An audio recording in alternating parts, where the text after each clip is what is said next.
Now, there's no denying the fact that the global south needs to work together. There is growing uncertainty, especially on the economic front. Food shortages are hurting economies, and India is bracing for impact. Inflation remains an area of concern. Prices of basic food items are still high, and India is being forced to take extreme measures. The list of export bans in India is growing. It started with wheat. India banned the export of wheat last year, then some varieties of rice, then onions. The latest addition to this is sugar. It could soon be on the same list, meaning India could soon ban the export of sugar too. A new report is out. It raises the likelihood of a complete and total ban on sugar exports. So far, India has been restricting sugar exports. The government set a quota for sugar mills, an export cap of 6.1 million tons. You could not export more than this. But now we are looking at the possibility of a total ban. So you save all the sugar output for the Indian market. When will the ban be implemented? If it is implemented, it should happen by October this year. And why is it necessary?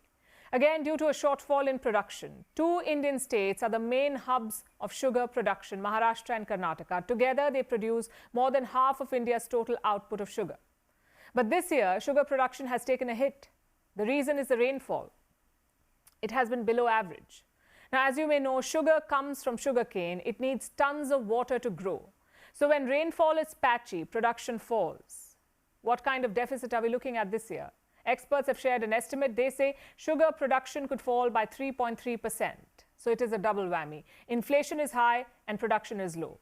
Hence the need for an export ban. The goal is to keep supplies steady for the domestic market and to prevent prices from going up further. As of today, there are no shortages. The move will be out of an abundance of caution. Indian kitchens are already under pressure. Prices of many food items are soaring, like tomatoes, onions, potatoes, and pulses.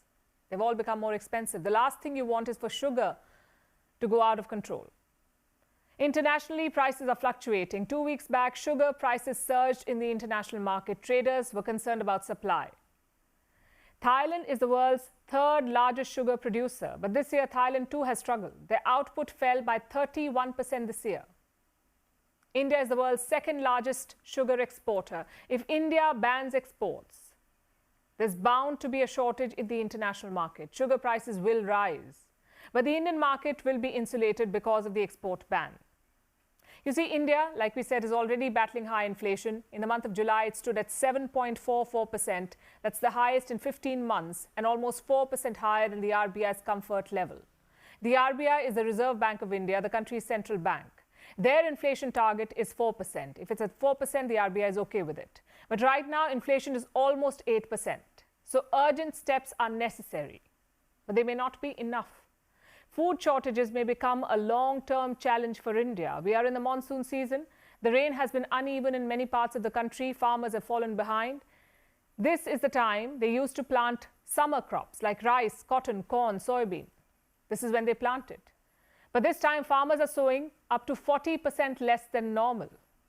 You can imagine the result. If they sow less, they'll reap a smaller harvest next year, and that could lead to more shortages.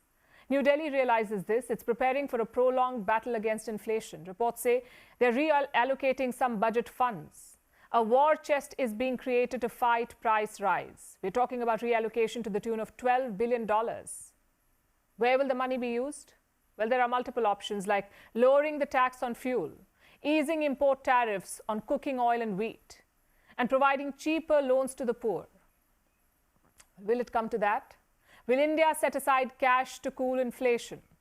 As of last week, discussions were still on because inflation is a sensitive issue at the best of times. It's a very critical issue in an election year.